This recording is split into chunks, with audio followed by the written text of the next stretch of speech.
ஆண்டவர் இயேசு கிறிஸ்துவில் என் பிரியமான சகோதர சகோதரிகளே, கடவுள் இருக்கிறார், நான் அவரை சந்தித்திருக்கிறேன். இந்த தலைப்பில் பிரெஞ்சு மொழியில் ஒரு அழகான நூல் ஃப்ரஸ்ஸார் அவர்களால் எழுதப்பட்டது. தன்னுடைய நம்பிக்கை பயணத்தை பற்றி அவர் மிக அழகாக எடுத்துச் சொல்லுகிறார். நம்முடைய கசப்பான அனுபவங்களின் மத்தியில் சில நேரங்களில் கடவுள் உண்மையாகவே இருக்கின்றாரா? என் மீது அவர் அக்கறை கொண்டிருக்கிறாரா? என்னை காப்பாற்றுவாரா தொடர்ந்து என்றெல்லாம் கேள்விகள் எழலாம். இன்றைக்கு ஆண்டவர் தம்மில் நம்பிக்கை வைப்பவர்களை ஒருபோதும் கைவிடுவதில்லை என்பதை உணர்ந்து கொள்ள ஒரு அரிய வாய்ப்பாக இறைவாக்கு பகுதிகள் அமைகின்றன. எலியா இறைவாக்கினர் எந்த அளவுக்கு ஆண்டவருக்காக போராடினார்! கர்மேல் மலையிலே பாவாலின் போலி இறைவாக்கினர்களை அவர் அழித்தார். உண்மையான தெய்வத்துக்காக சாட்சி பகர்ந்தார். ஆனால் என்ன நேர்ந்தது? அவருடைய உழைப்பெல்லாம் வீணாய் போய்விட்டது போல ஒரு உணர்வு. உண்மையான தெய்வத்திற்காக அவர் தன் வாழ்நாளை செலவிட்டிருந்தாலும் ஜெசபெல் அரசி அவரை கொல்ல தேடுகின்றார். அப்போதுதான் தப்பி ஓடுகின்றார் பாலைவனத்தை நோக்கி. நான் வாழ்ந்தது போதும், என் உயிரை எடுத்துவிடும் என்று மனமுடிந்த நிலையிலே ஆண்டவரை நோக்கி புலம்புகின்றார். ஆண்டவர் அவரை தட்டி எழுப்பி உணவும் தண்ணீரும் கொடுத்து, நீ போக வேண்டிய தூரம் இன்னும் இருக்கிறது என்று உரைக்கின்றார். ஓரேபு என்ற கடவுளின் மலையை அடைந்த பின் அங்கிருந்த குகையிலே இரவை கழித்தார். அப்போது ஆண்டவர் அவரை நோக்கி, வெளியே வா, மலை மேல் என் திருமுன் வந்து நில், இதோ ஆண்டவராகிய நான் கடந்து செல்ல இருக்கிறேன் என்றார். மனமுடிந்த நிலையிலிருந்த அவர், ஏமாற்றங்களை சந்தித்த அவர் ஆண்டவரை காண உண்மையாகவே ஆசைப்பட்டார். முதலில் ஒரு பெரும் சுழற்காற்று எழுந்து மலைகளை பிளந்து பாறைகளை சிதறடித்தது. சீனாய் மலையிலும் அத்தகைய காற்று வீசியதே, ஆனால் ஆண்டவர் அதில் இல்லையாம். அடுத்ததாக நிலநடுக்கம் ஏற்பட்டது. அன்றைக்கு மோசே சீனாய் மலையில் இருந்தபோது மலை முழுவதும் அதிர்ந்ததே. ஆண்டவர் இந்த நிலநடுக்கத்திலும் இல்லையாம். நிலநடுக்கத்திற்கு பின் தீ கிளம்பிற்று. ஆண்டவர் அந்த தீயிலும் இல்லையாம். இறுதியாக ஆண்டவர் அடக்கமான மெல்லிய ஒலியிலே தம்மையே வெளிப்படுத்துகிறார்.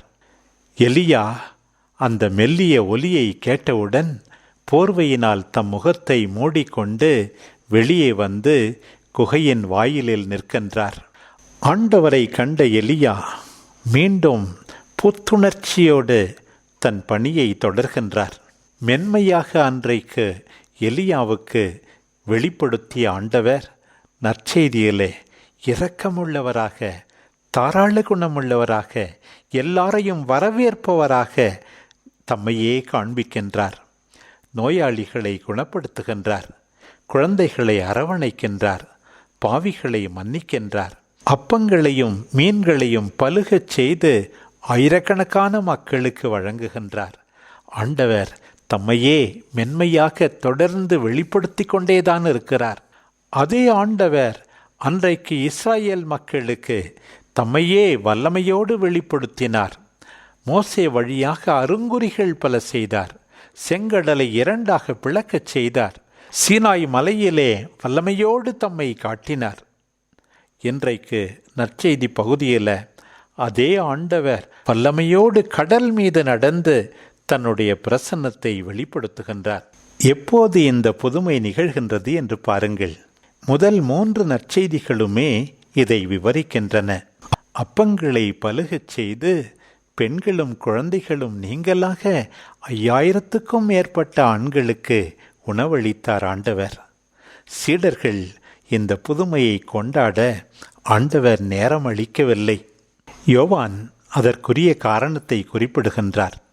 அவர்கள் ஆண்டவரை பிடித்து அரசராக்க விரும்பினார்கள். ஆண்டவர் இயேசுவுக்கு அதில் விருப்பமில்லை. மக்களுக்காக தன் உயிரை அளிக்க வந்தவர் உலக அரசர்களைப் போல மேட்டிமையை தேடவில்லை, பட்டம் பதவியை தேடவில்லை, சுகபோகமான வாழ்வை அவர் தேடவில்லை. மக்களை மீட்க வந்த ஆண்டவர் தந்தையின் விருப்பம் அப்போது உலகப் போக்கில் அரசராவதில் அர்த்தமில்லை என்று உணர்ந்து சீடர்களை கட்டாயப்படுத்தி படகில் ஏற்றி அக்கறையை நோக்கி அனுப்புகின்றார். அவரோ மலை மீது ஏறி ஜெபித்து கொண்டிருக்கிறார். மத்தேயு நற்செய்தியில் முதலாக இயேசு தங்களோடு இல்லாத திருத்தூதர்கள், அதே நற்செய்தியில் முதலாக இயேசு தனியே ஜெபித்து கொண்டிருப்பதும் இப்போதுதான். மலை மீது ஏறி அமர்ந்து போதித்தார் 5ஆம் அதிகாரத்தில். இங்கே மலை மீது ஏறி நின்று ஜெபிக்கின்றார்.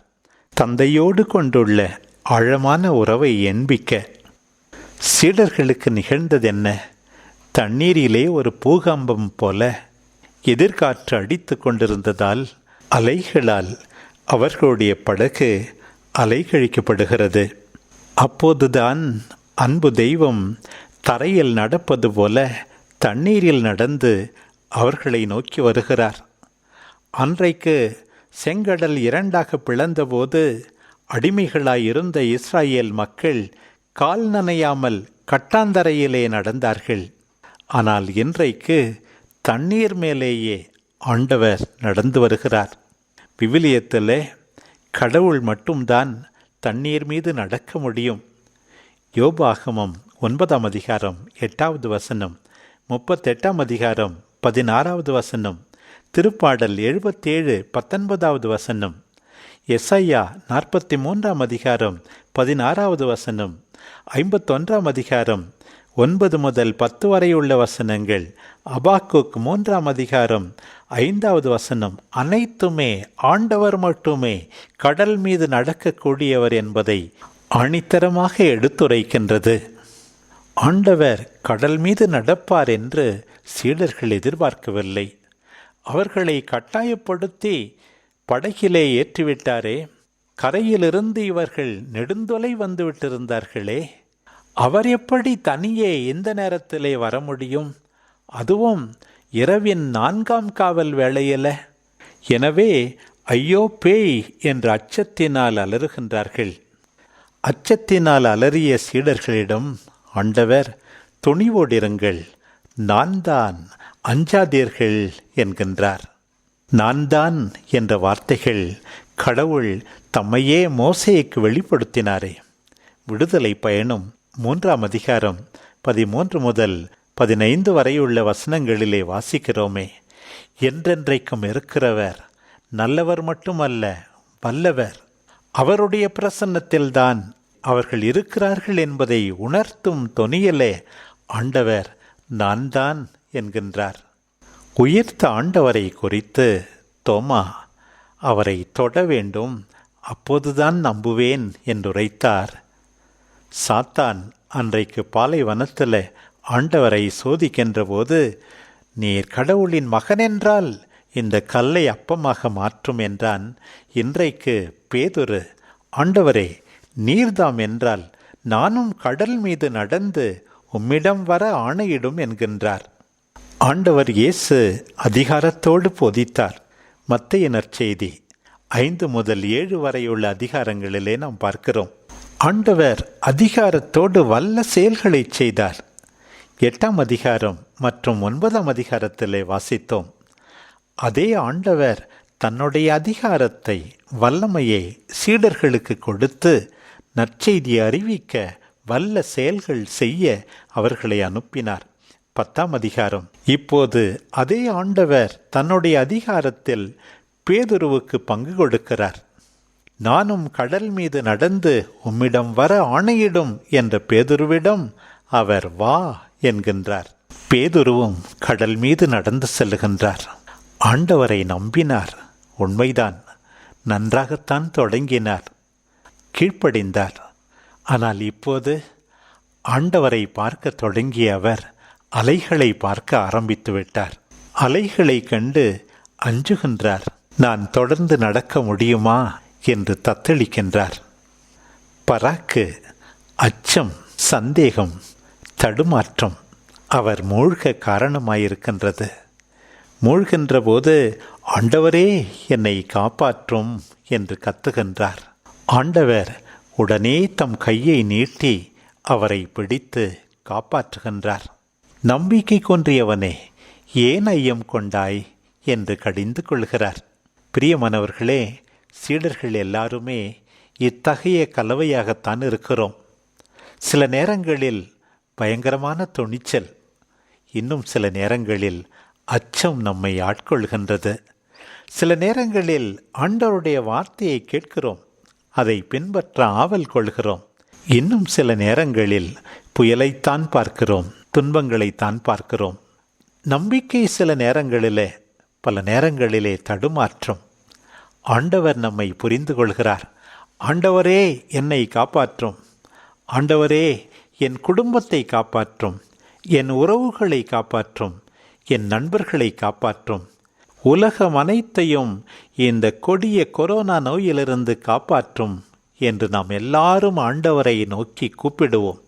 நிச்சயமாக ஆண்டவர் நம்முடைய துணைக்கு வருவார். அன்றைக்கு சீடர்கள் ஆண்டவரை படகில் ஏற்றி கொண்டது போல அதே ஆண்டவரை நாமும் நம்முடைய வீட்டிலே ஏற்றுக்கொள்வோம், நம்முடைய பங்கிலே ஏற்றுக்கொள்வோம், நம்முடைய சபையிலே ஏற்றுக்கொள்வோம், நம்முடைய பணித்தளங்களிலே ஏற்றுக்கொள்வோம். அன்றைக்கு படகில் இருந்தோர் ஆண்டவரை பணிந்து உண்மையாகவே நீர் இறைமகன் என்று ஆராதித்தது போல அவரை ஆராதிப்போம், அவர் விருப்பப்படி நடப்போம். ஆண்டவர் ஒருபோதும் நம்மை கைவிட மாட்டார். இதே ஆண்டவர் சிலுவையில் அறையப்பட்டார். இதே ஆண்டவர் இயேசுதான், இதே ஆண்டவர் இயேசுதான் சிலுவையில் அறையப்பட்டார். நம் எல்லாருக்காகவும் உயிரை கொடுத்தார். ஆனால் வெற்றி வீரராய் மீண்டும் உயிர்த்தெழுந்தார். உயிர்த்த ஆண்டவர் சீடர்களை தேடி வருகின்றார். தன்னுடைய பிரசன்னத்தை, மகிமையான உடனிருப்பை சீடர்களுக்கு காட்ட விரும்பினார். அவர் ஆண்டவர்தான் என்று யோவான் அடையாளம் கண்டுகொண்டார். உடனே பேதுரு மீண்டும் ஒரு முறை கடலிலே குதித்து ஆண்டவரை நோக்கி செல்கின்றார். மீண்டுமாக ஆண்டவருக்கு தம் அன்பை அறிக்கையிட்டு அவருடைய பணியை நிறைவேற்ற, தன்னுடைய மரணத்தினாலும் அவரை மகிமைப்படுத்த, மீண்டும் அவரை முழுமையாக பின்பற்ற தயாரானார் பேதுரு. அன்றைக்கு பேதுருவுக்கும் மற்ற 11 சீடர்களுக்கும் தெரியும், ஆண்டவரை கரையிலேயே விட்டு வந்தோம், அவர் எங்கே போனாரோ தெரியாது என்று. ஆண்டவரோ மலை மீது ஜெபித்து கொண்டிருந்தார். அதே போலத்தான் வரலாற்றில் 2000 ஆண்டுகளுக்கு முன் வாழ்ந்த இயேசு எங்கோ போய்விட்டார் என்று எத்தனையோ பேர் பேசி கொண்டிருக்கலாம். அந்த ஆண்டவர் அன்றைக்கு திடீரென்று கடல் மீது நடந்து வந்து சீடர்களின் துணைக்கு வந்தது போல வரலாற்றில் 2000 ஆண்டுகளுக்கு முன் வெற்றி வீரராய் உயிர்த்தெழுந்த ஆண்டவர் இன்றைக்கு அவரில் நம்பிக்கை கொள்கின்ற ஒவ்வொருவருக்கும் தன்னுடைய உடனிருப்பை காண்பிக்க, குறிப்பாக அவர்களுடைய பிரச்சனைகளினோடே, கவலைகளினோடே, கண்ணீரினோடே வந்து காப்பாற்ற தயாராயிருக்கிறார் என்பதை மறந்துவிடவே கூடாது. வல்லமையுள்ள அவருடைய வார்த்தைகள் எந்நாளும் நம்மோடு இருக்கின்றன. அவருடைய நற்கருணை பிரசன்னம் எப்போதும் நம்மோடு இருக்கிறது. இன்னும் அவரில் நம்பிக்கையை அறிக்கை எடுக்கின்ற நம்பிக்கையாளர்களின் வாழ்வு நம்மை உந்தி தள்ளுகிறது. அந்த ஆண்டவரின் பிரசன்னத்தை மென்மேலும் தேடுவோம். கனிவோடும் அன்போடும் மென்மையோடும் அவர் காண்பிப்பார். அன்றைக்கு எலியாவுக்கு காண்பித்தது போல அப்பங்களை பலுகச் செய்து மக்களுக்கு கொடுத்தபோது காண்பித்தது போல வல்லமையோடும் அவர் காண்பிப்பார். தண்ணீரில் நடந்தது போல இன்னும் வல்லமையோடு காண்பிப்பார். நம் எல்லாரையும் நடுத்திற்கு வரும்போது அந்த ஆண்டவரின் பிரசன்னத்தை உணர எந்நாளும் தயாராயிருப்போம். ஆமென்.